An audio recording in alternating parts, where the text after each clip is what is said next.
Now, from Wichita's most listened to sports radio, 97.5 and 1240 KFH. This is Sports Daily with Jacob Albracht and Tommy Castor.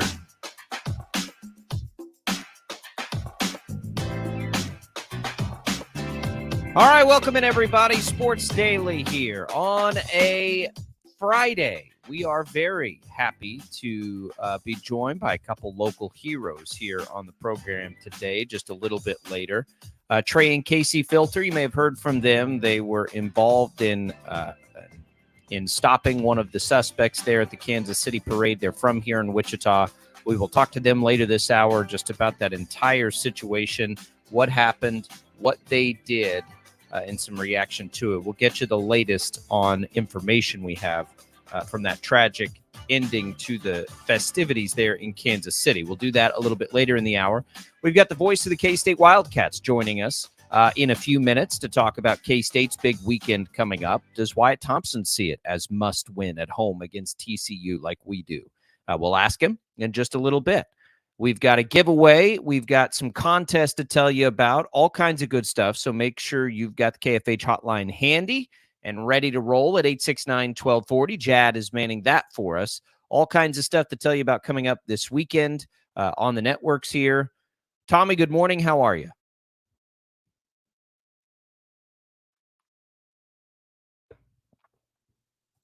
Tommy, I think your mic is out there, Tommy. We will get Tommy connected here a little bit better here in just a second. Of course, we will certainly have to talk about the very disappointing outcome for Wichita State on the road last night to East Carolina. That was not good at all. I don't even know that there's not going to be any sunshine blown on that game. It was a game they needed to win. They had extra rest before a game against East Carolina. I know it was on the road, but you had a long time to prepare for that one. And they come out again and can't even put up 60 against that team. They were out-rebounded. They had 14 turnovers in the game. They allowed a 45% shooting percentage. There are not a lot of positive things to take from that game last night for the Shockers, so I won't try to do that here because, well, it'd be silly to do that. They get another tough one, an even tougher one on the road at Charlotte on Sunday on a quick turnaround. And, you know, I don't know what to say. I don't know what to say anymore for Wichita State. This is the part of the schedule. It's not a schedule thing now. And they are 2-10 in the American Athletic Conference. And it just is not consistency. I mean, I don't know how much longer we can say, yeah, but they played really good teams close. That's just not going to cut it. They're down there tied for second to last place in the league, down with UTSA and Temple.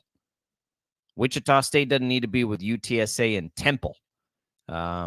So I don't know what to, I just running out of things here to say about the Shocker team when they come out and lay eggs like that yesterday. It doesn't make any sense. It doesn't make sense to be capable of beating, a team like FAU twice now, a team like Memphis you had in hand. All these good teams they've played that they've shown us they can beat, yet we see games like we saw yesterday. And so I don't know what to make of it other than it's just terribly disappointing. Do we have you back, Tommy? I think I'm here. Can you hear me now? Yeah, you are. We good? Yep, okay, cool. Just incredibly disappointing. I don't even know exactly how to wrap my head around it. And I know that you were just talking about that, but when you've got a team that can play with the very top of the conference, but then you're playing teams that, you feel like you have a leg up on as far as talent is concerned, and you lay an egg.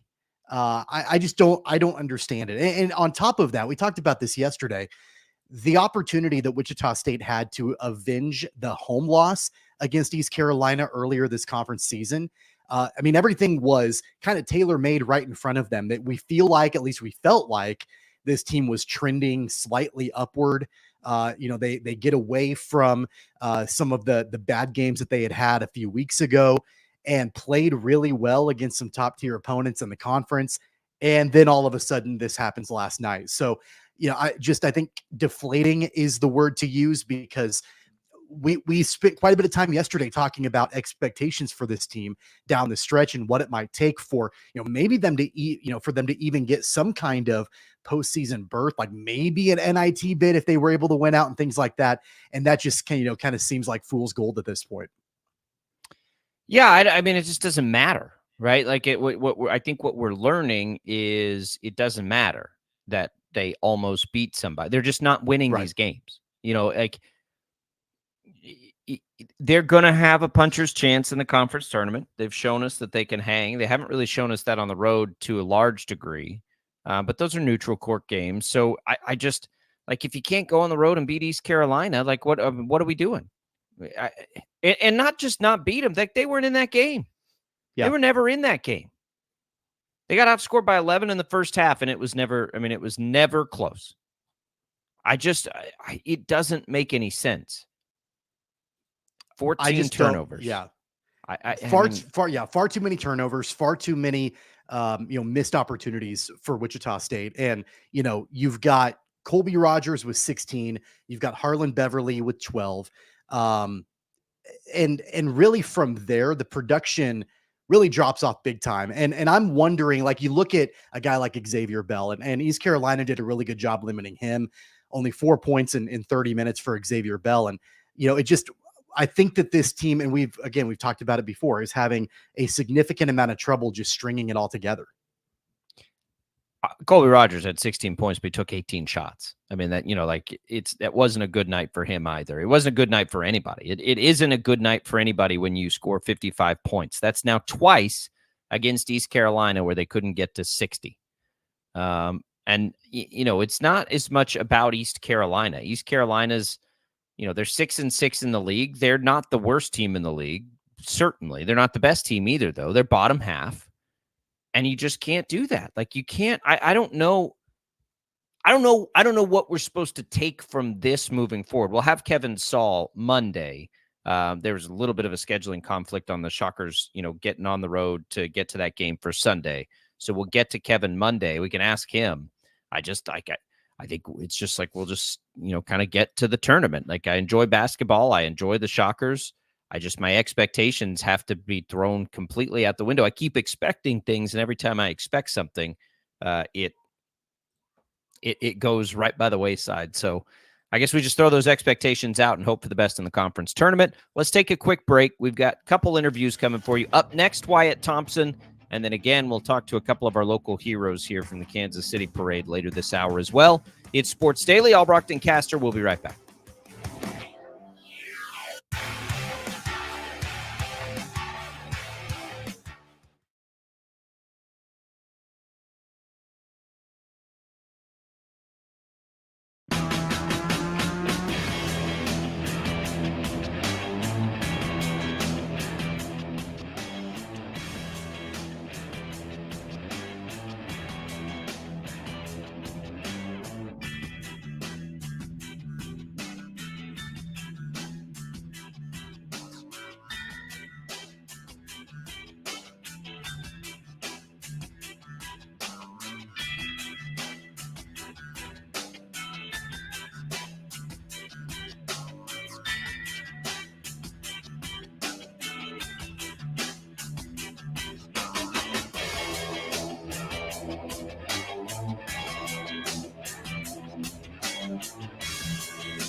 Yo, I haven't got all day. 869-1240. Time to get busy. This is Sports Daily on KFH.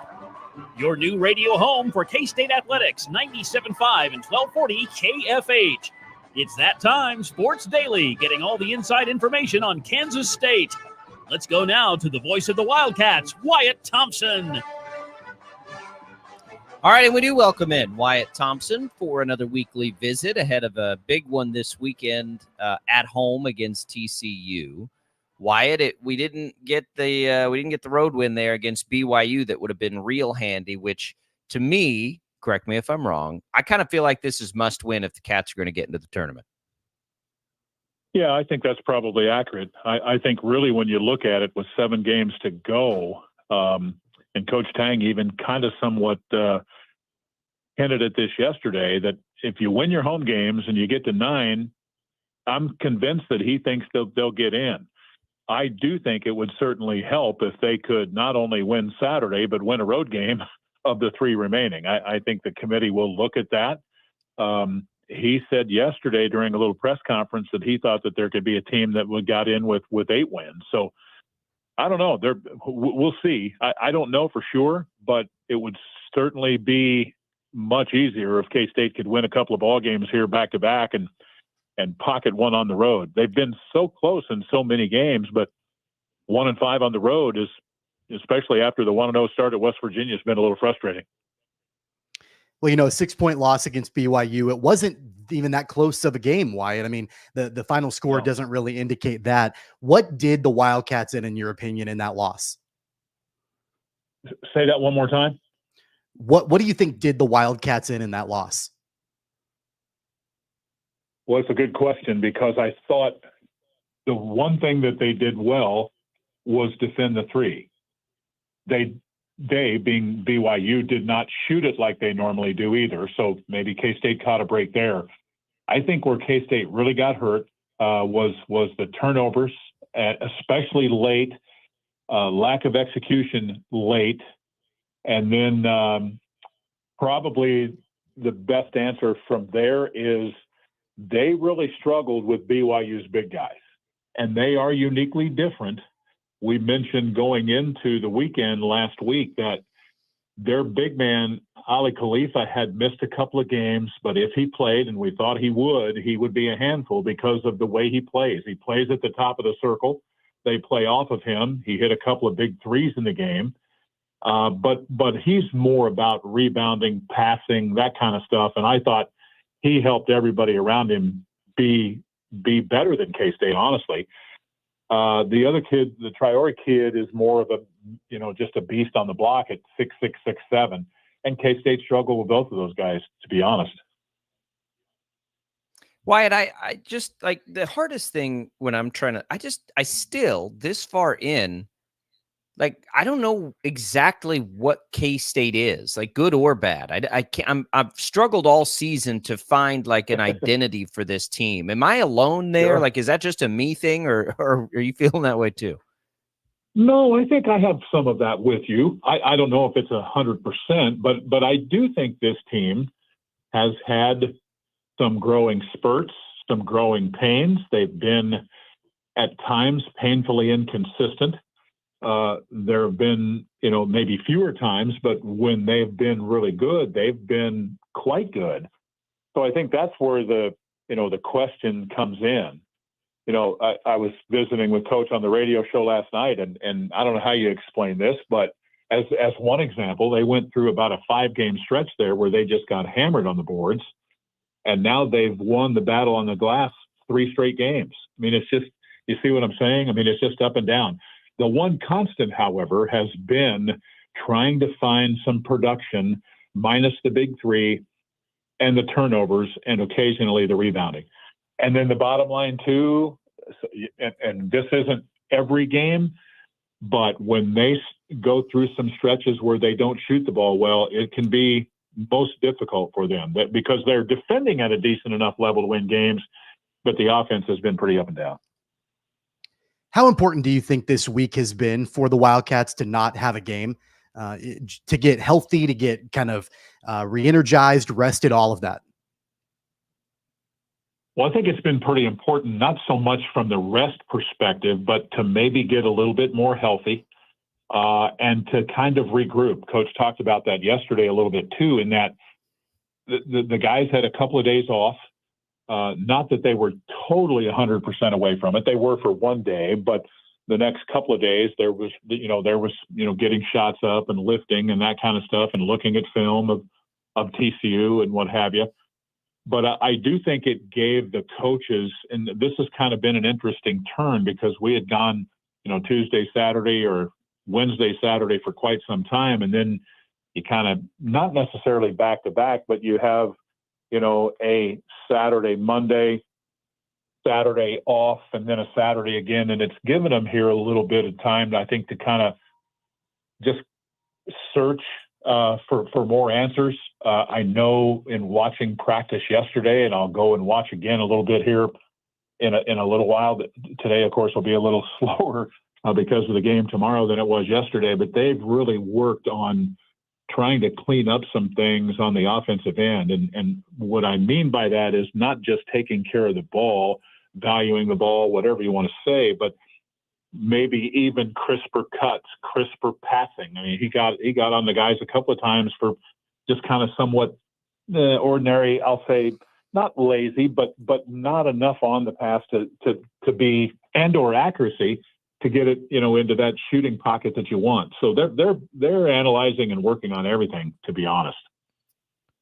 So I keep trying to look big picture, Wyatt, on this. Yeah. And TCU we talked about. The problem with Texas, who's probably not as good as they thought they'd be, is it comes on Monday. Just ask Kansas how hard it is to go on the road for a Monday Big 12 game.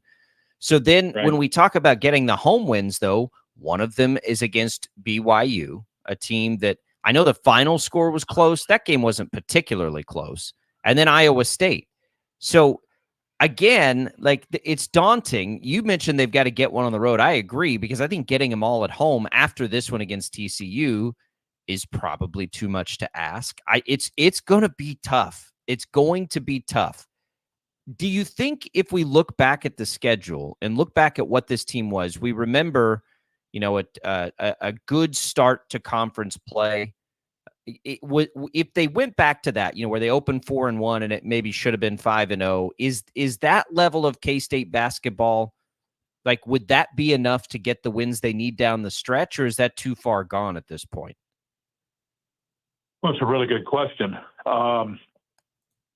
Not sure where to go on that one, because I think you make a really good point in that think about this for a second.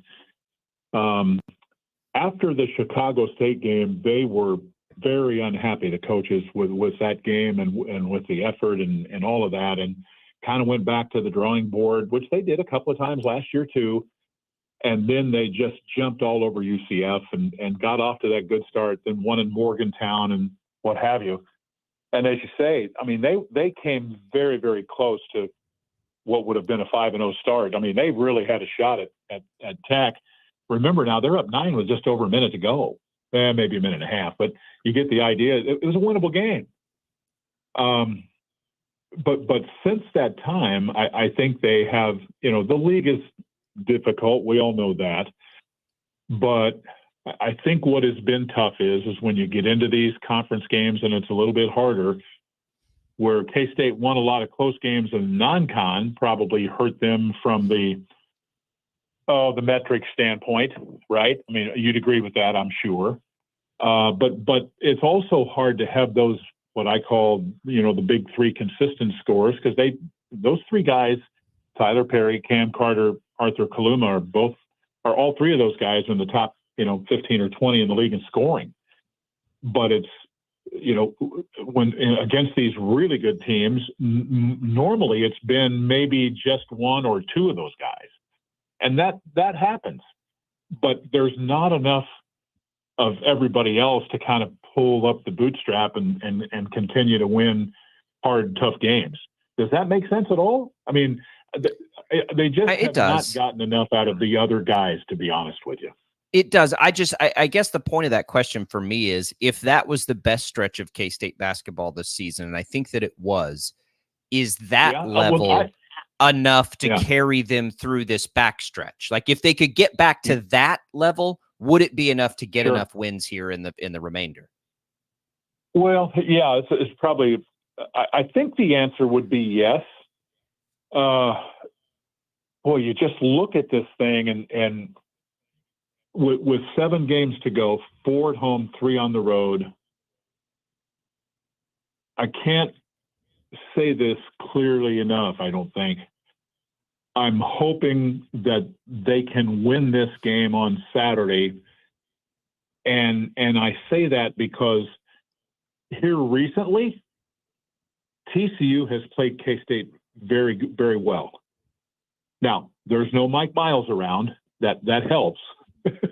But this is a team that Coach mentioned this at practice a couple of different times yesterday. These guys score 20 points a game on fast break points. They score about 8 points a game on just putback stuff. And they cannot afford to have them get to either one of those numbers or even close, I don't think. And I don't think just because you're at home, you can expect to win in this league anymore. I just don't. Maybe they can at Kansas. Maybe they can at Houston. But up and above and beyond that, man, you better bring it. Tomorrow worries me, fellas. I'm not going to lie, because you do have the quick turn with Texas, and TCU has played K-State well lately. I think they've won 3 of the last 5, and they've split the last 10, so they've been good. So K-State's got to play well. And if they do that, I guess this is the point moving forward, then you can start to, hone in on Texas. And maybe you can, I don't know what you guys think, but of those 4 remaining games, the one that sticks out to me is Iowa State. They are playing about as well as anybody in the league right now. So I think you are going to probably have to get, those 4 and hopefully one on the road. And I think if they do that, you could certainly argue that they'd be in the hunt for sure. Yeah, you've got a TCU team, Wyatt, that, is one game better than the Wildcats in the conference. They're 17-7 overall. They're a game and a half back, in the Big 12. So, as we're looking at this game tomorrow, this is another team that, you mentioned the Wildcats being inconsistent. I've had a hard time getting a good grasp on what TCU actually is because they've been very inconsistent in conference play as well. Well, they have. That's pretty accurate. When you look at them, I don't think that they have been as consistent as they'd like to be. And one of the real reasons is, this will sound familiar, and it kind of sounds like what we're talking about with K-State. They've been bothered by turnovers. I think my belief is that they'll start Jameer Nelson Jr. at the point tomorrow ahead of Avery Anderson. I think he's probably a little bit better there at taking care of the ball.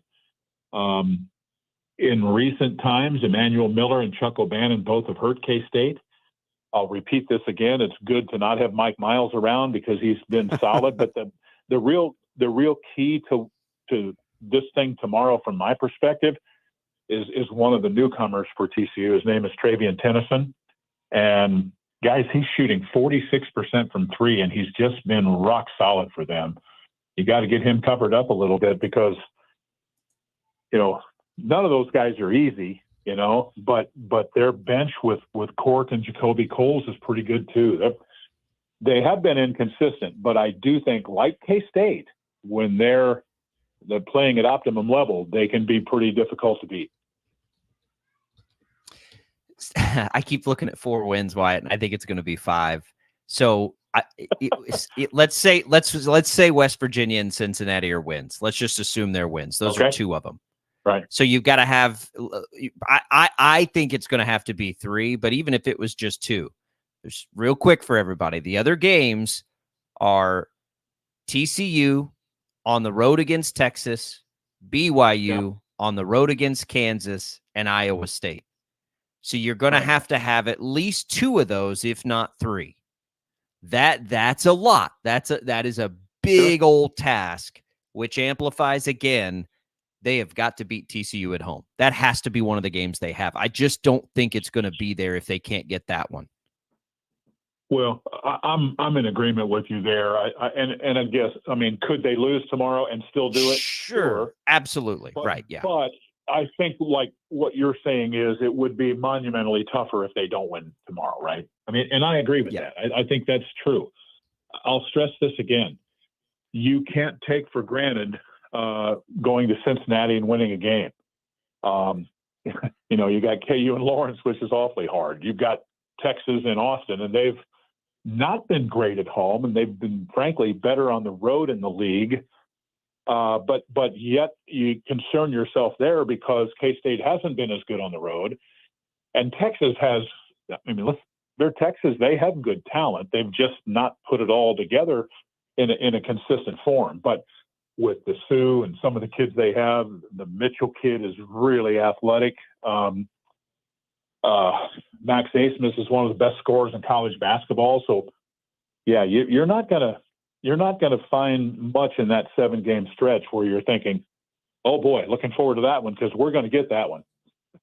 They're all going to be hard games. They're all going to be hard games. They're every single one of them. I don't think Cincinnati's a shoe-in. I think West Virginia, you can probably count West Virginia at home as just check that one off. But I don't believe that Cincinnati is that game's on the road in the Big 12. So I just, that's right.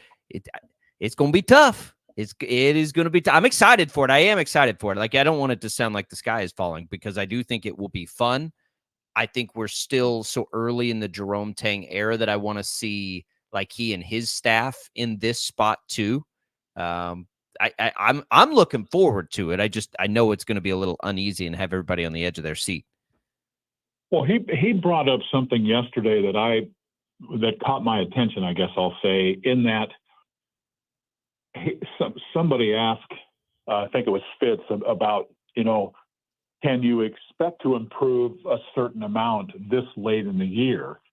And I was a little surprised by the answer, because what he talked about it's different now than it was even just 3 or 4 years ago. And I'm kind of paraphrasing what he said here, but what his point was that he was trying to make is that these guys have been around here for a little while, not a long while in most cases. And because of that, they're still learning a lot of different things. And he feels like that they can clean up some things. I don't think they're going to go from a 15 or 16 turnover team down to 9 or 10. I don't know that you can expect that after all of these games. But I do think he feels like that with better execution, valuing the ball a little bit better, they can be enough better offensively that maybe that can make a difference, in a game or 2 or 3 here late. And if that's the case, then maybe you go to Kansas City here shortly with an opportunity to get to the big dance. We'll see. Well, it all starts tomorrow. It is. We've got pregame coverage begin at 10 o'clock. What do you guys have going for us there? Well, we'll visit with Coach about the game and, kind of the happenings of the team. I'm not sure yet whether they will stay with that lineup that they tweaked a couple of games ago, actually 3 or so, with Day-Day Ames in there getting the start. But I think that could be the deal, along with Jarrell Colbert. So I'll ask about that, and then we'll have the assistant on pregame that has the scout of TCU and kind of give everybody a better feel for what they are. I'm looking forward to this one. It's, being back home is always great. You value it so much these days just because it's so hard being on the road. But we're sold out and looking very much forward to what's going to be a big game for them. Big. Yeah, always love to hear about sellouts, by the way. You can hear that coverage beginning at 10 o'clock on KFH. Wyatt, have a good call, and then have safe travels there down to Austin on a quick turn. No doubt about that. Hey, nice talking to you, fellas. Appreciate it. There goes Wyatt Thompson, voice of the K-State Wildcats. Always appreciate those weekly visits. If you missed anything, you can go back and find it on the Odyssey app. Speaking of college hoops, KFH and Taco Bell have your chance to win a trip for 2 to the College Hoops Championship Tournament in Kansas City. That's March 13th through the 16th to cheer on our Kansas teams there. This trip includes 2 all-session tournament passes and 3 nights hotel accommodations. To enter, simply text TBBIG to the number 20357. If you want a complimentary breakfast burrito, you can just go to kfhradio.com, click on the events page, download that voucher, and then head to any Wichita and surrounding area Taco Bell locations with the exception of in Hutchinson. Your chance to see the College Hoops Championship Tournament and snag a complimentary breakfast burrito from Taco Bell happens right here on KFH. When we return, we are very honored to be joined by Trey Casey Filter. You may have heard from them, 2 Wichitans that assisted in ascertaining a suspect up at the KC Chiefs Parade. We'll get into that, talk to them when we return on Sports Daily.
Welcome back in, everybody, to Sports Daily. Special guests right now, thrust into just an unbelievably difficult and unfortunate situation now, being appropriately heralded for the heroic efforts that they had in the wake of just a really bad situation up in Kansas City on Wednesday. The end of a parade meant for a celebration turns tragic when it sounds like some young people got into an altercation and just started shooting at people randomly in the area.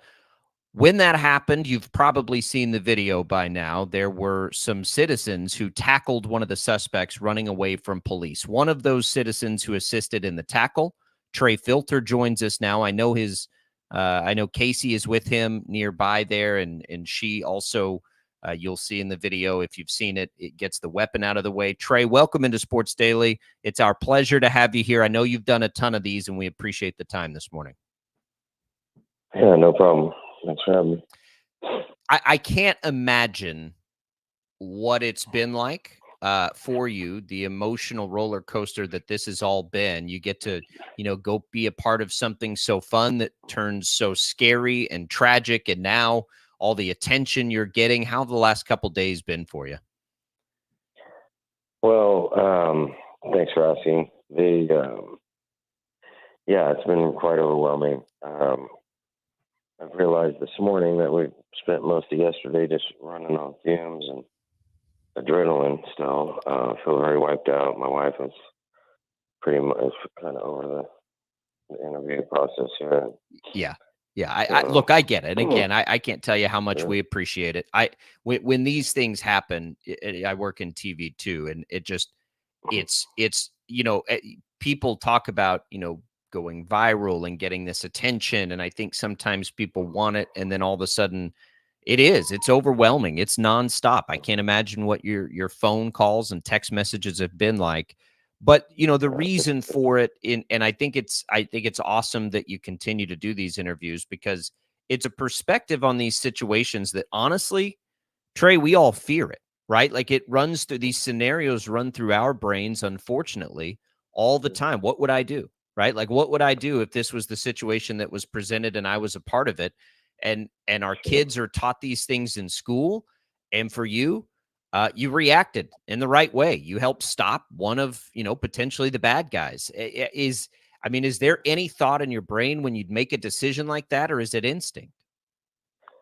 It must have been instinct. I didn't have much time to think, and I don't think I've moved that quick in 15 years. So, describe it for us. So you've heard, I've read some of what you've said. You heard the gunshots, and then how quickly did this suspect run past you after the initial pops? Well, last night I had a chance to slow down some and think more. We weren't, the gentleman, what happened was we were walking and we heard the pops when we thought they were fireworks. And I told my kid that couldn't be the case because there's so many cops here, and if somebody, they just kill you. It's crazy. So everybody felt safe. There were snipers on the rooftops. I recalled last night that we were walking back and somebody comes running past us, and like they stole a purse or something. You know what I mean? And I thought to myself, damn it, I could have got that dude, And so another couple minutes, like a minute and a half goes by, it seems like maybe. And the commotion starts to work its way to our part of the crowd. And I guess this guy doubled back or something. Or it was a different guy. But we could see cops running around and cop cars kind of coming and going more like in a frantic way. And so I guess when somebody yelled, "Get him," I guess I'd already made it up. Part of my mind had already made up, what's the matter? I didn't get him the first time. Maybe. I don't know why. I'm not a tough guy, So something must have clicked. Well, listen, I think there may be different definitions of tough guy. That's as tough as it gets, because you had to make a decision that was a difficult one to make. Something you just said stood out to me. I didn't realize this. Your kid was with you? Both of my boys. My oldest boy, if you watch the video, almost got the video of the year. Standing there, he tried to video it, and somebody with some sense grabbed him and pulled him away. Kids these days, right, with their phones. Yeah. How old are you? How old are your kids, Trey? 15 and 12. Two boys, okay. big Kansas City Chiefs fans. Go to school out here in Mays. Good kids. Proudest kids in the world, I'm sure. I wonder when you see that. Okay, so you said 15. We know that two of the suspects were juveniles. It looked like in the video, and I'm just guessing here that the person that you tackled was not probably much older than that. Did that dawn on you at all in those moments that this was a kid? I basically? don't know. I didn't know if I never saw his face. Yeah. I didn't know. I mean, he's the guy with the backpack running. Does it dawn on you now, as the dad of a 15-year-old, that sounds like it was a young person involved? I haven't really thought much on that guy. Been more what little time I have had. I've been countless people have been reaching out. Victims, families. Just it's been going through these messages has been a very sobering experience today. Yeah. So you've heard from other victims. Then are they? I assume just thankful to you. That's crazy. Countless messages and requests and what little I've read through has been it's been overwhelming. And, Kansas City's gone through a lot, and our adrenaline's finally calmed down, and it's just a really, really tragic, unfortunate deal. I hope it doesn't, stop people from living their lives, and going and doing what they need to do. And, we enjoyed the opportunity to visit that for a second time as a family. And, I don't know. I think the big question on a lot of people's mind, we're parents here. Would you go back to a parade? I think that's what I keep going back to, is trying to stop us, from living our lives. Would you go back to another parade after everything that's happened now? I intend to, like I said, just live my life like I have been. My family doesn't. I mean, today we'll all be processing this in our own way, but as of now, we plan to continue to conduct ourselves normally. Yeah. Trey, I know this is hard. We appreciate your time. We're all very proud of you. We appreciate your humility, but understand what you did was heroic. We can't thank you enough for being here. I know it's been overwhelming. You guys can reach out to us if you ever need anything. We've certainly got your back. You had everybody's back there. Thank you guys very much. And try to rest and relax here, and just, I guess, continue to soak it all in, hopefully some positive ways, and have some positive impacts on people. Sure. Thank you, and go Chiefs. Go Chiefs. There goes Trey Filter. If you haven't seen those videos, it's pretty incredible. It's pretty personal, I think, for a lot of people. But he and his wife played a big role in apprehending one of those suspects to hopefully try and find some answers, maybe get some closure for some of the victims there, to know that at least one person potentially involved was stopped by a couple of people, just like all of us trying to enjoy a parade. Just pretty wild to think about there. And again, wild to think about what their lives have been like in the aftermath. I know it's been overwhelming because we deal with these situations sometimes even just on a local level, but this is obviously much bigger than that. So we do appreciate Trey. We had some locals involved in that right away, and we're just like, it is, Tommy, like, you sit here and you I think about it all the time. Every single time I hear about one of these, I'm like, okay, what would I do? What would I do if this was the situation? And of course, the real answer is, who the hell knows, right? Because you just have no idea what you would do.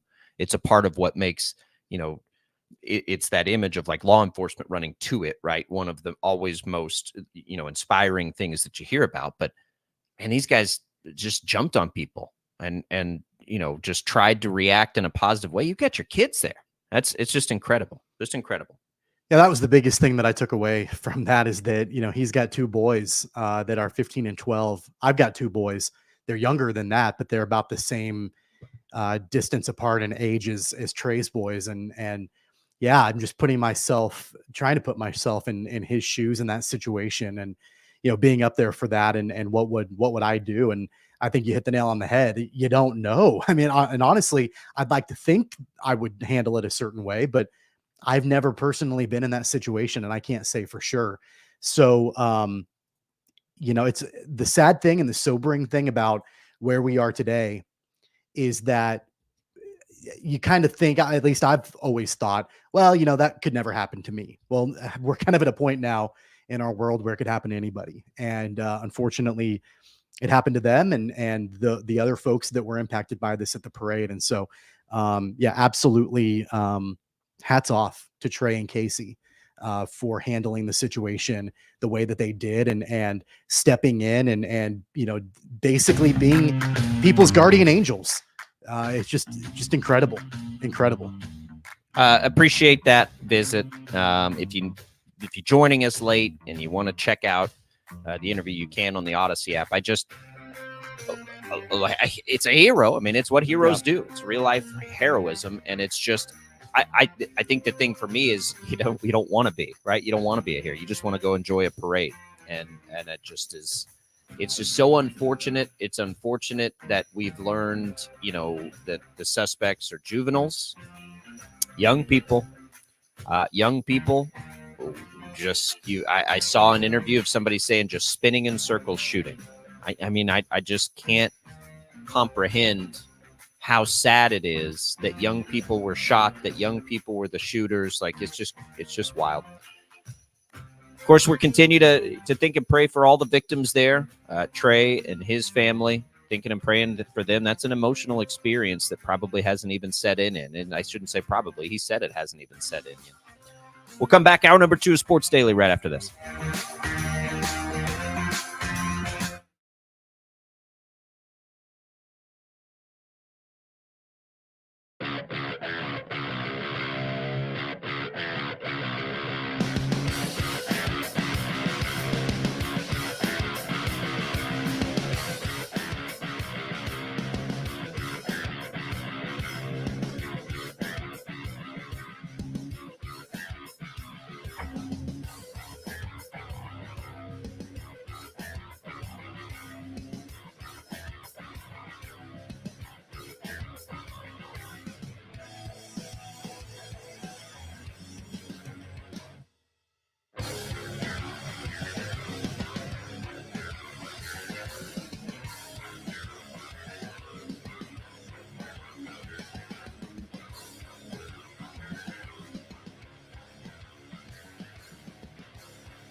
This is Sports Daily with Jacob Albracht and Tommy Castor.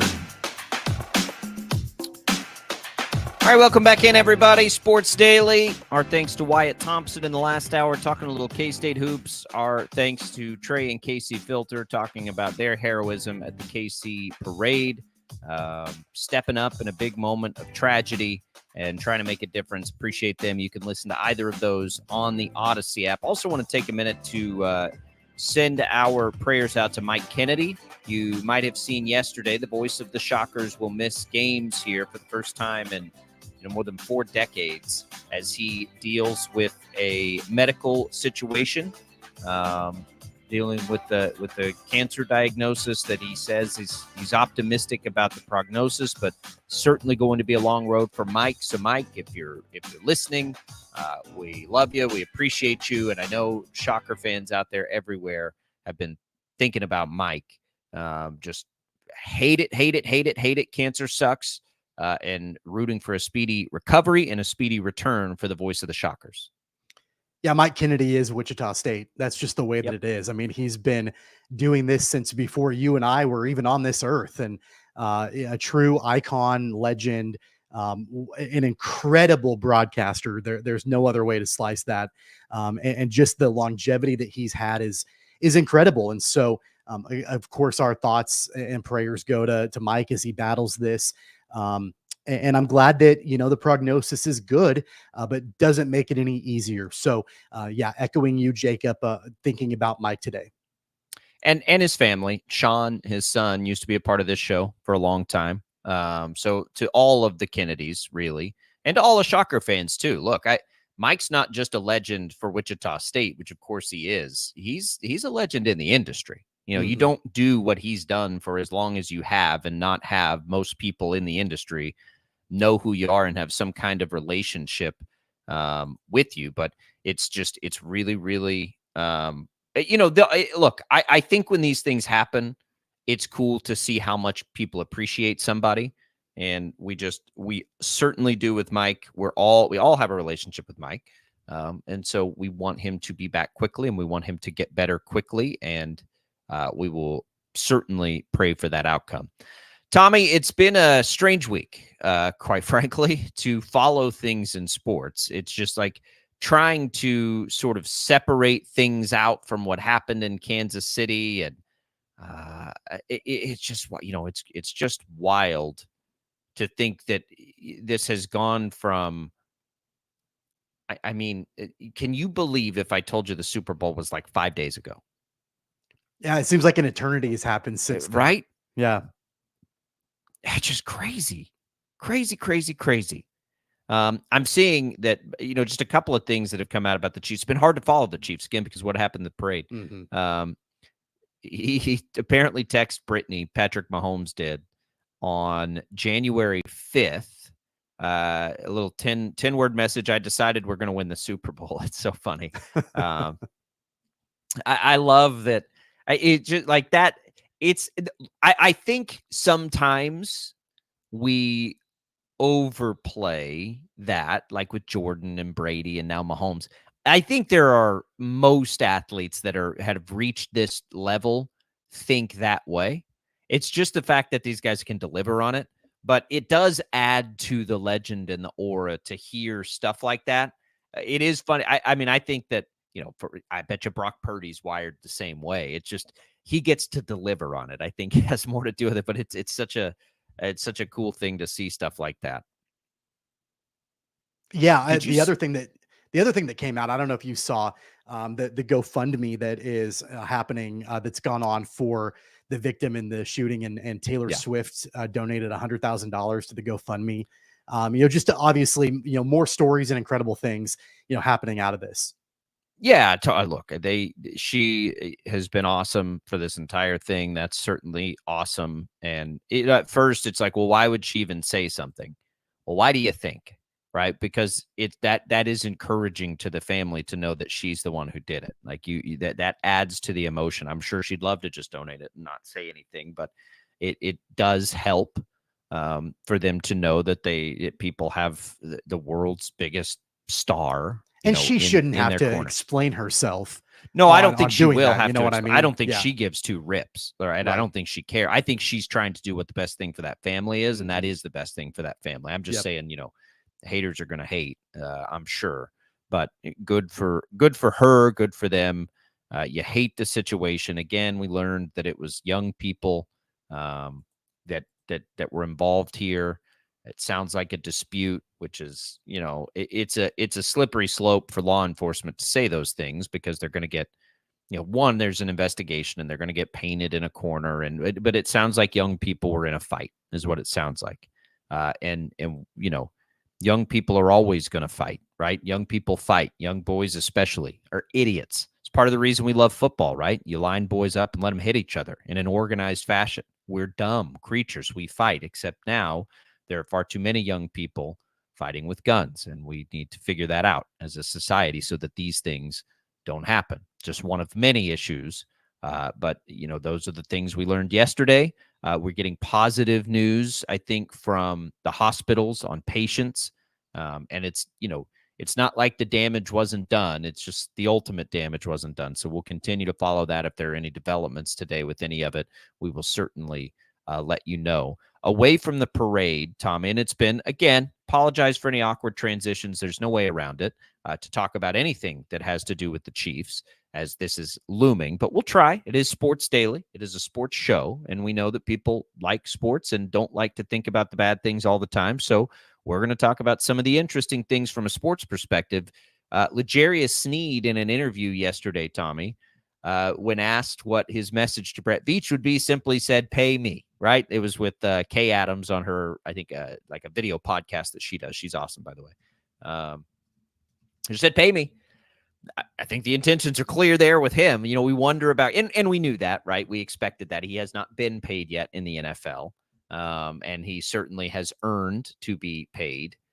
He is not going to be the player that gives the Chiefs the discount. We've all known that. We've all understood that. I just think people need a reminder sometimes when you think and you see parades, the happy parts of parades and all these things, and, post-game celebrations on the field, that all these guys will never want to leave each other. And it's like, yeah, well, they will, though, because they're in this to get paid. And so, he's not going to be the one. Willie Gay is not going to be the one. If there's any discount to be had, it will be Chris Jones. So, it will be Patrick Mahomes trying to rework a deal.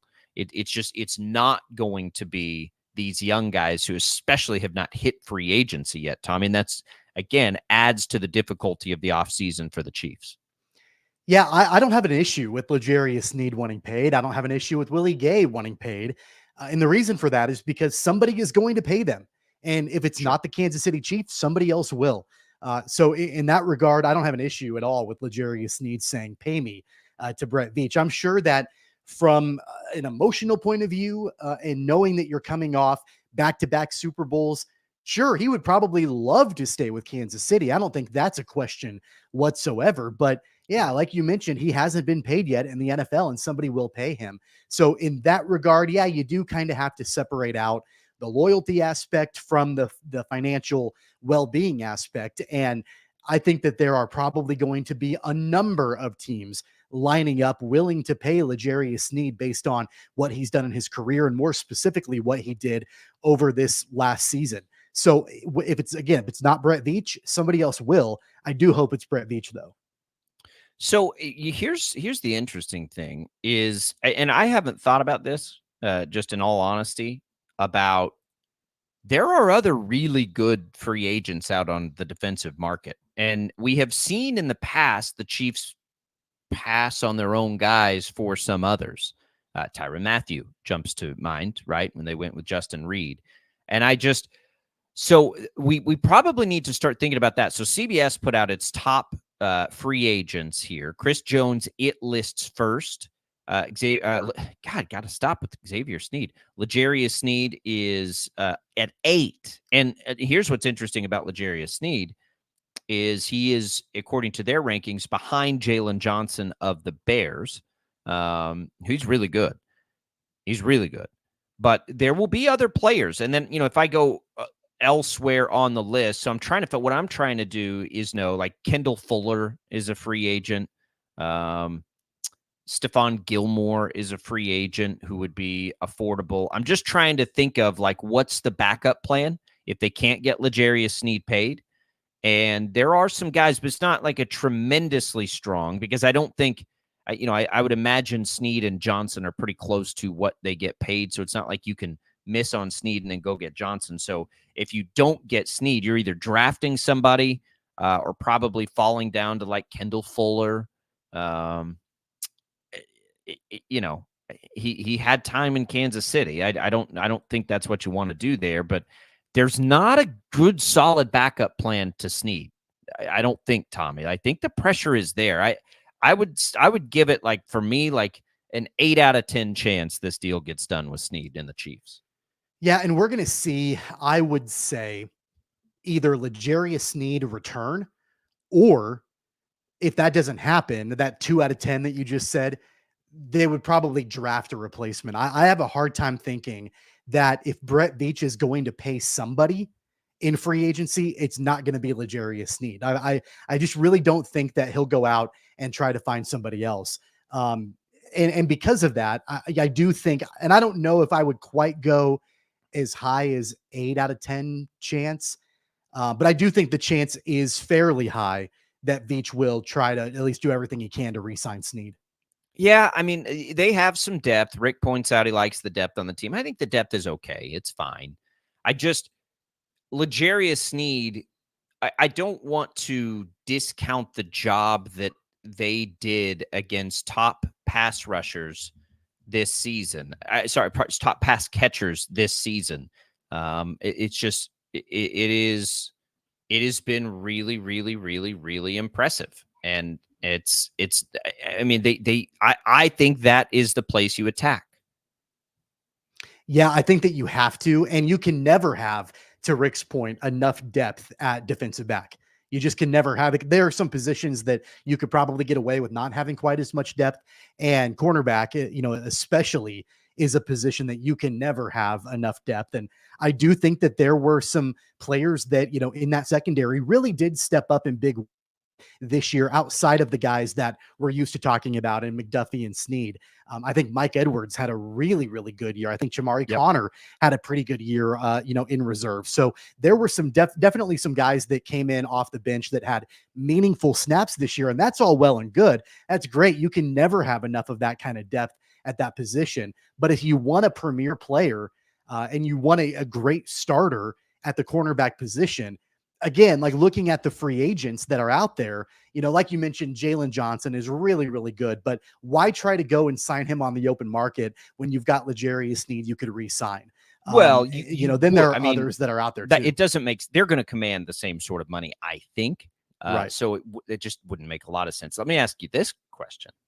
If you knew, and this, because it may be reality, if you knew you could only have one, you taking Sneed or you taking McDuffie? Well, right now I'm probably taking McDuffie because he's cheaper, right? He's no. Right? I mean, as a big ticket free agent. No, I'm saying if you only can pay one of them. Now, if I had to pick one of them. If you can only pay one of them, which one would you pay? Man, as much as I love McDuffie and as much as I love what he does, L'Jarius Sneed has been around longer, so there's a bigger body of work from him, I think. And not that I think there's going to be any kind of regression from Trent McDuffie. He was really good last year. I don't know. He was really good. I don't know. That's really tough. I don't know the answer to that question. I mean, I think, honestly, if I'm being honest about it, I think Sneed will be more affordable just because the market will continue to go up. So if you do Sneed now, it might be able to be less than it would be for McDuffie 2 years or 3. I can't remember when he's a free agent. I think it's 2 years from now. It might be 3. But it's hard to guess at that. I think that I'd like to have both, and I would take more swings at other places. I'll give you there. So Josh Allen of the Jaguars is a free agent. Chiefs need a pass rusher. They're not, and I only bring these names up because they are not opposed to going after big free agents. They have done it before. Brian Burns is a free agent. The Panthers stud rusher. There's one of the two Ravens defensive tackles who are highly touted is up there.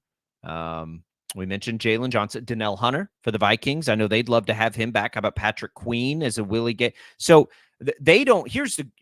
They don't put. Let me just look here. I don't think they even have Willie Gay listed in their top 25, which is interesting. I think which maybe that speaks to his market value. Maybe it'll be easier to get Gay done than we thought it would be. That would certainly be advantageous and helpful.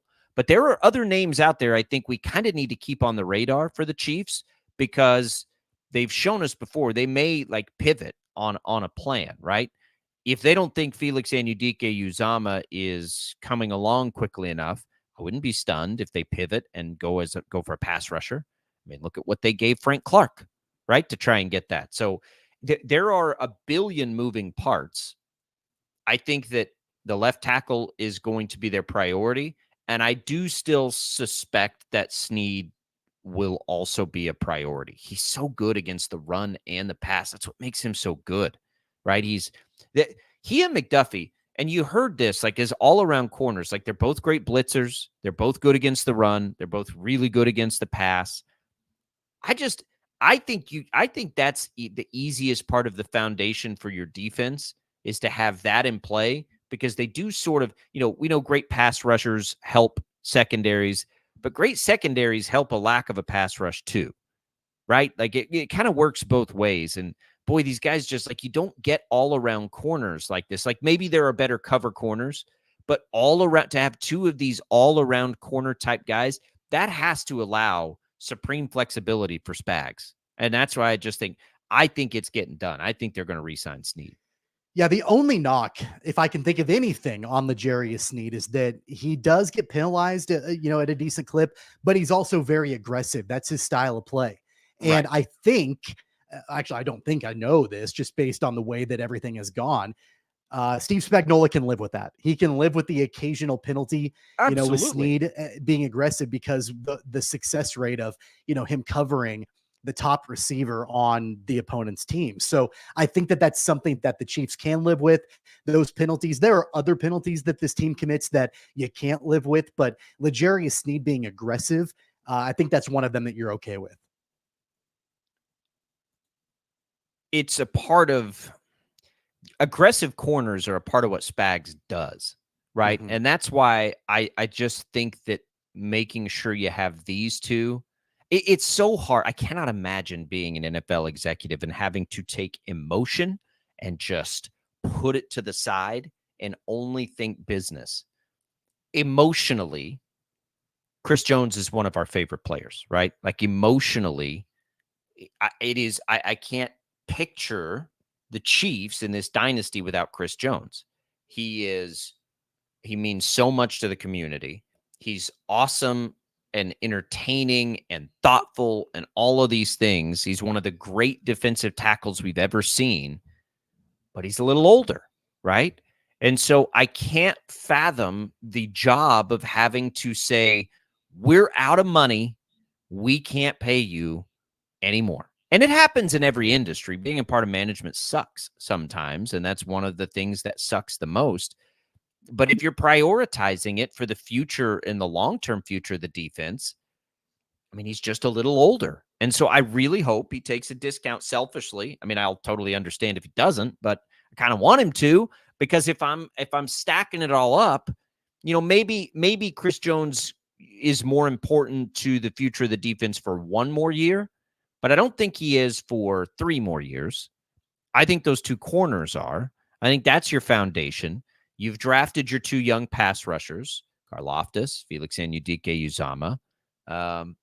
So I just think it makes the most sense to start with Snead and then get to Jones. Again, for me, left tackle, Snead, Chris Jones. That's the priority list. Then somewhere underneath that, maybe, 4A and 4B are wide receiver, middle linebacker.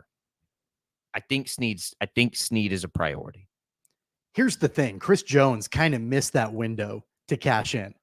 I think in retrospect, looking back on Well, the I way mean, things he went a year has ago, cashed in. He's cashed he in. has, but cashed in with one last large contract. He's gonna get another contract, whether it's from Kansas City or another team, but it's not going to be like it was, potentially a year ago from Kansas City. And even then, it wasn't, as we all know, as high as he wanted it to be. And that's Kansas City why wasn't going to give him a deal. Right. But, there are going to be teams that are going to offer him probably a 3 or 4 year deal, maybe a 4-year deal on the open market. I don't think Kansas City will go that long, but there are teams that would. But I think the issue is that because of what happened a year ago, and then of course watching his production this season, where he was still good, but he wasn't great like we had seen from Jones in the past. That opportunity to really, get one more last really big contract is probably out the window.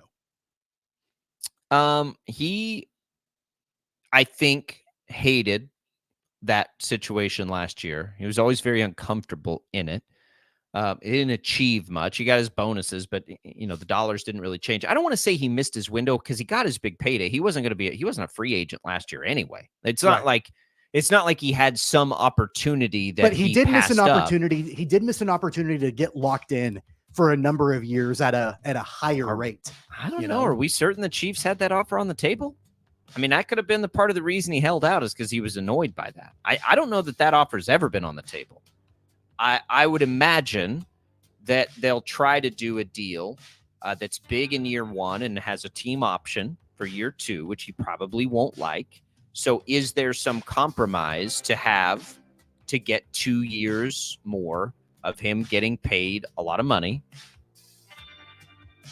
I don't know. We'll see. It's going to be tough. That's all I'll say. Unless he just flat is willing to take a discount, it's going to be tough. We say it all the time. Don't forget who's a free agent next offseason is all those offensive linemen. I can promise you they'll take priority. 869-1240, you can weigh in. We'll bounce around a little more in the sports world. We've got weekend college basketball for KU. Tommy missed our KU conversation earlier in the week. Conveniently had a meeting the morning after that turd sandwich. So we will talk a little KU hoops when we come back on Sports Daily.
All right, welcome back, everybody. Sports Daily here on KFH. Caitlin Clark, how about the women's scoring champion? Lynette Woodard, I think, has something to say about that. But, man, Caitlin Clark. Yeah, how does with that a work? logo 3. I don't Did know. they not? Did honestly. they not count it back then, back in the 70s? It and wasn't 80s?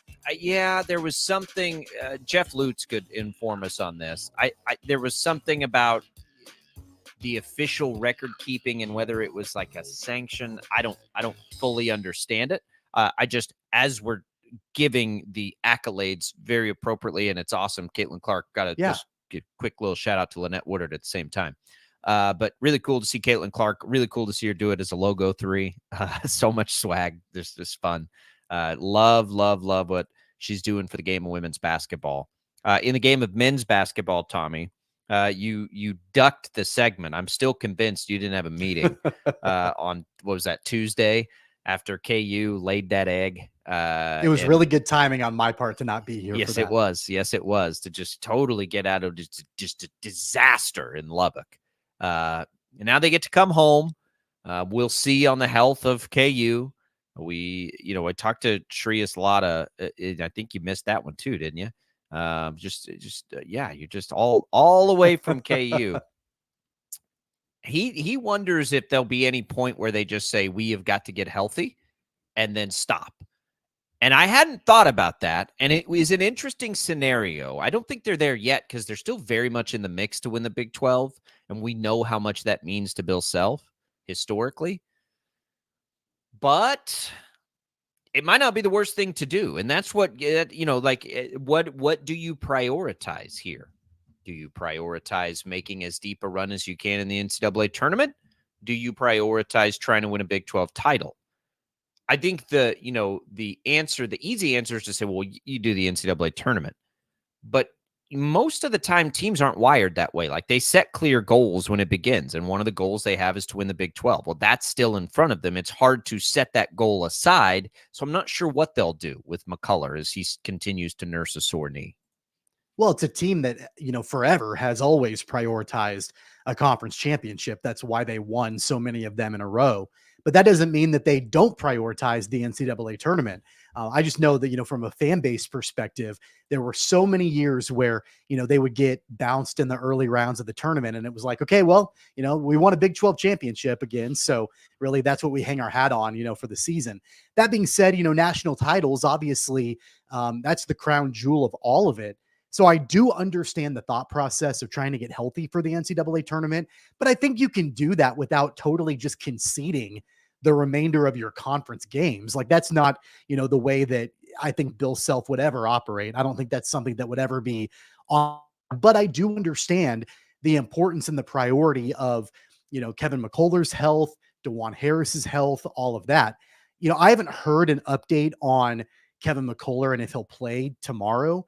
But I mentioned it before that it wouldn't surprise me if he didn't play this weekend, because once that game is done, then they have a whole extra week to get ready for Texas on the 24th. They don't play again next week. They've got that entire week off. So then you're giving Kevin McCullough even more rest to get ready for the final stretch of Big 12 games. So it wouldn't surprise me if McCullough didn't play tomorrow. Again, I haven't gotten an update on that. I don't know if you've seen that anywhere, but it wouldn't surprise me if he didn't play. Yet. I don't know about DeJuan Harris. He tried to gut through it on Monday against Texas Tech in Lubbock. You could tell he was kind of limited in that game. And, I just kept thinking, just go ahead and get him out, like pull him out of the game. You're not going to win the game. Just go ahead and sit him the rest of the way and get back home and lick your wounds. So I don't know what the plan is for him either. But again, I don't think it's a terrible idea to really play conservatively tomorrow in Norman against Oklahoma, just for the opportunity to then be able to give your team that much more rest and recovery leading up to the Texas game. McCullough had 21 in their last game against Oklahoma in that win. It was a 12-point win, I think. I'd rest him. That's what I would do. I think you have to. You haven't been good on the road anyway. I think I'd rest him. It is hard, though, because if they pick up this road win, which they're totally, I say they're capable of doing it. They've been obviously bad on the road. this year, one of the worst teams in the Big 12, in fact, on the road, just 2-5 there. It's not that Oklahoma is still in the mix for a Big 12 championship, even though they're just a game back of Kansas. They've certainly got more to go, but you've got that game in hand against Houston. And then Iowa State still has to come visit. It is right there, though. Like, it is right there for them. But you trail 4 teams. There's enough games on the schedule. I mean, it really comes down to, like, can Kansas go to Norman and beat Oklahoma without Kevin McCullough? If they rest him, can they go to Norman and beat Oklahoma? I'd like to say yes, but I saw what happened Monday, and I'm not sure how much better or worse Oklahoma is than Texas Tech. I think they're probably pretty similar. As far as just like quality of team, I don't think they're stylistically similar.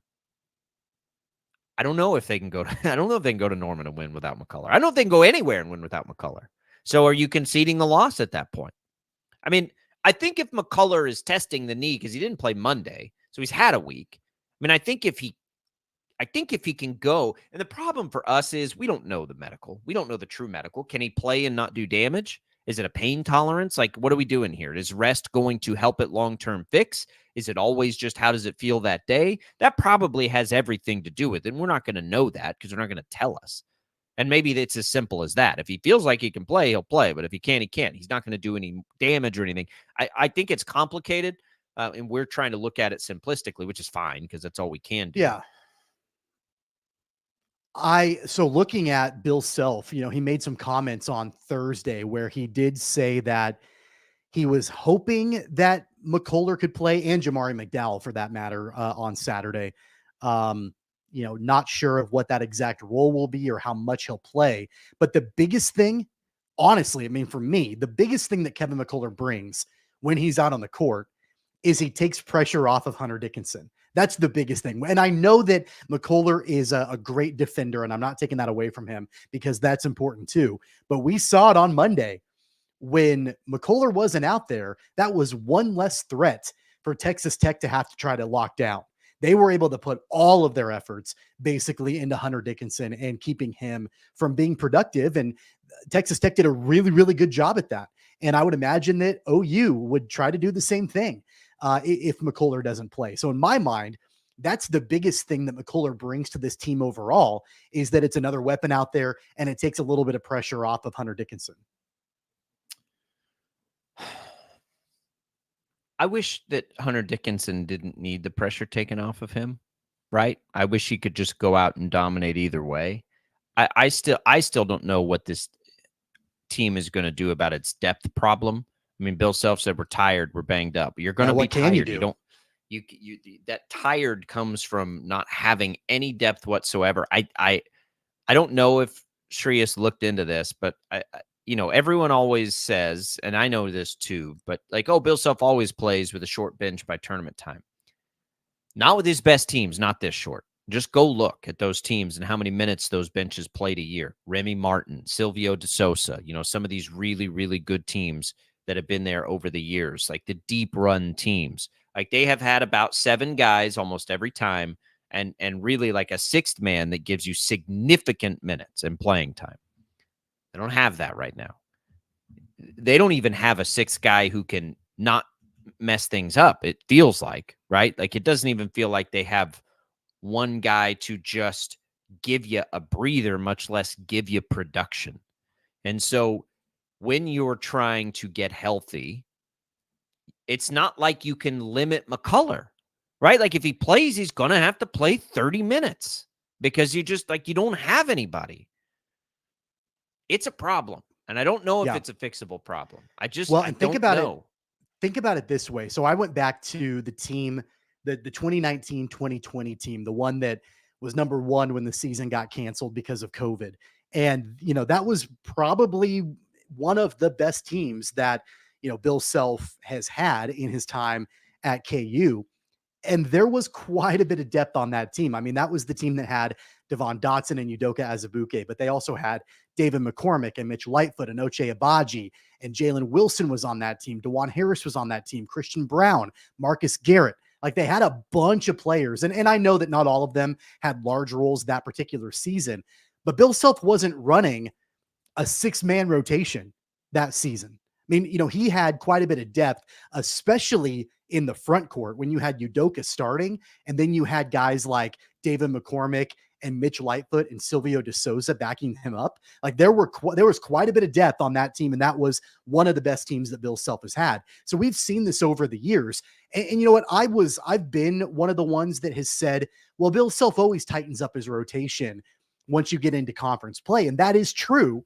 I'm not disputing that, but I'm not sure that I've really seen it to this extent. Well, and it's not because, and it's he because of shrinks it up necessity. He because doesn't he have wants anybody. to, and he shrinks it doesn't have up because anybody. he can. He can't Yeah. shrink it up now. There's not Right. like it's one thing to shrink it up because you're in a big moment and you just don't want those players out of the game. It's another Right. when you can't take them out of the game.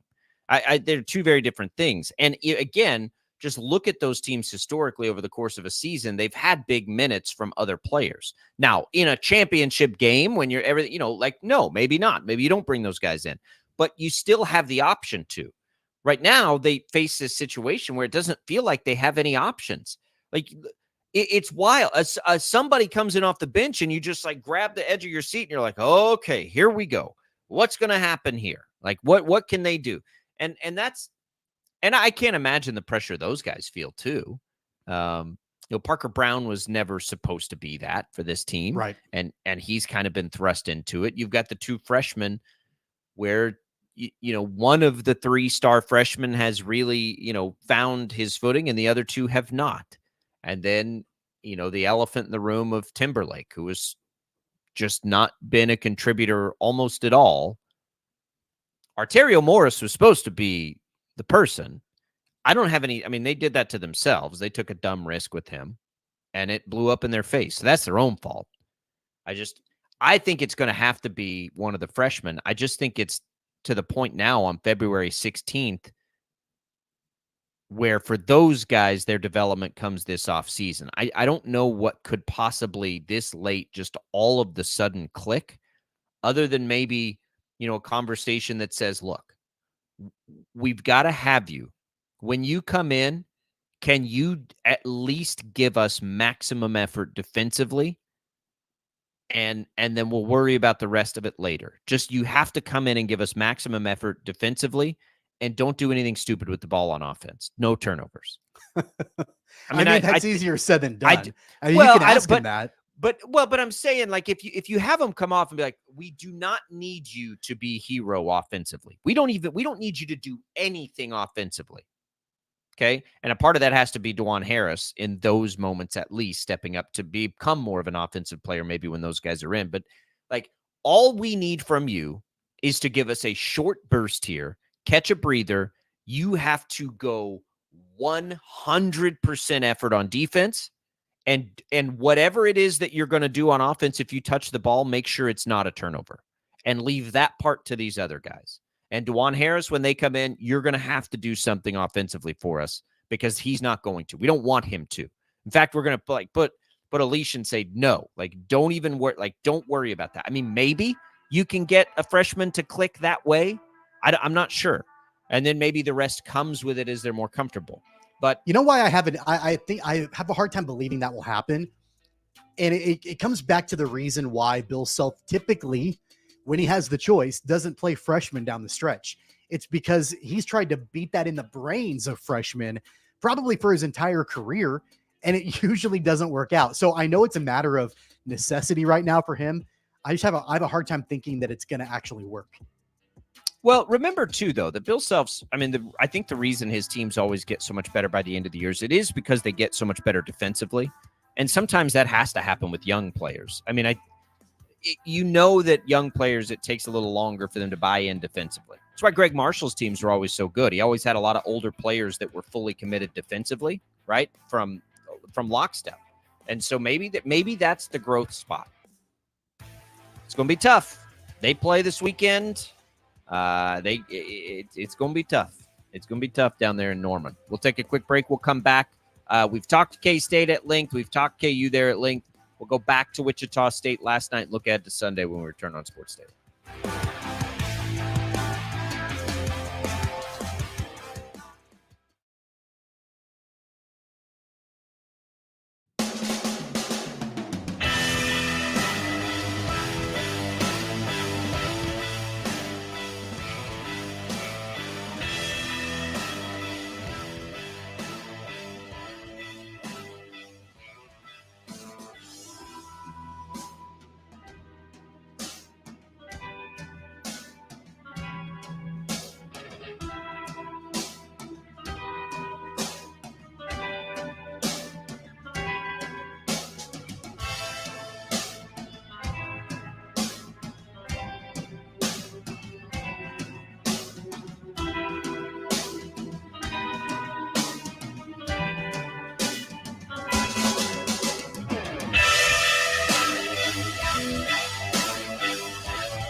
All right, welcome back in, everybody, to Sports Daily. Real quick recap. We talked Shockers off the top there, but want to hit it again. Just a unbelievably disappointing outcome there at East Carolina. I don't know. You know, we can still look at it and say, yeah, they're going to have a chance to win tournament games. That's fine. Now it's about, like, what is the future here? Like, what are we doing? What's happening in the NIL space? What, you know, if these aren't the players, what players are coming in here? What we do know is that this is not going to work. This is not going to work for long, right? And I just go back to how much heat we took for saying, what are our expectations in year one? Are you going to be okay if Wichita State struggles out of the gates with a new head coach? And everyone said it was such a ridiculous thing to wonder. And I'm like, do you still feel the same way now? There are teams all over the country that have new coaches that don't start this way, but it's always such a massive risk to do it. And I'm not saying it wasn't the right decision. I'm not saying Paul Mills isn't the right coach. That's not what I'm saying at all. I'm saying the risk is always there. Are we okay with it now? Are we okay with waiting a year? Is this okay? And that only matters. And yeah, it'll be okay if it turns around next year. What's it going to do to turn around next year, Tommy? I mean, I don't know. What's made it really difficult for me is, you know, it's a game by game roller coaster. It really has been basically the entire season, but really, especially once that tough stretch of games started, right before Christmas, early December, where it's been like, you know, one game is encouraging and then the next game is not. And then even if they're not winning, in some cases, they're hanging with the teams, but they're not getting it done. Do we feel encouraged about that? Are we critical about that? Then you've got teams that are at the top of the conference that you have really competed well against. And you're like, okay, like the talent is right there. They just need to get it all together. They're right on the verge. They're knocking on the doorstep. Those growing pains are going away. And then another egg is laid. And so it's just been these, you know, peaks and valleys. And I know that that's the way it is all the time with basically any program in America, but that's not what we've experienced really here at Wichita State in a long time. Even when, you know, things were not great by traditional Shocker standards, they still weren't this like major crazy roller coaster that we're experiencing right now. And that's what makes it, number one, really frustrating, and number two, really hard to assess and be able to say, okay, like, where are we right now? Where are we going? Like, that's what, you know, you said that you're not saying that Paul Mills is not the right choice, but do we know for sure that he is? I don't think we know any of that right now. And they've played almost a full season of basketball. Yeah. What sucks is, right, like, of course it's too soon to make any sort of like long-term proclamations about what, because it's year one, but expectations matter is all I'm saying. It is never going to be okay for Wichita State to be 2-10 in the league in any year. I don't care what the circumstances are. That's never going to be okay. Not going to be. So it is a massive failure this season. Now, what does next season bring? And what's out there? And those are the things I want to know. We'll talk to Kevin Saul about it Monday. Like, what is being done? How does NIL look? Like, what's the likelihood they're going to be able to bring in some players or whatever it's going to take, because this isn't good enough. And I mean, it's just not. It's not in any year. I don't care if it's first year. I don't care if it's the last year. I don't care if it's the middle of the year. I don't care if players are hurt. Being 2-10 in this league for this program is never going to be okay. I can't. I mean, I wasn't here for any time when it was like that, but since I've been, like, no chance. It's too important to this community for this team to be good. They are too set up for success for this to be happening. Period. End of story. They have great facilities. They have one of the best fan bases for college basketball that exists. Not going to work. Not okay. So they didn't go to Charlotte and get a win on Sunday. It would become their biggest win of the year if they can do it. We've seen them go on the road and get close. Can they get over that hump? We'll find out. You're going to hear that game. 10 a.m. coverage begins on KEYN Sunday at Charlotte. We'll tell you what else is coming up on the networks when we return on Sports Daily.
All right, welcome back, everybody, and we'll say goodbye here and let you know that you've got Wichita State baseball at 11:45 right here on Baseball's KFH back. today.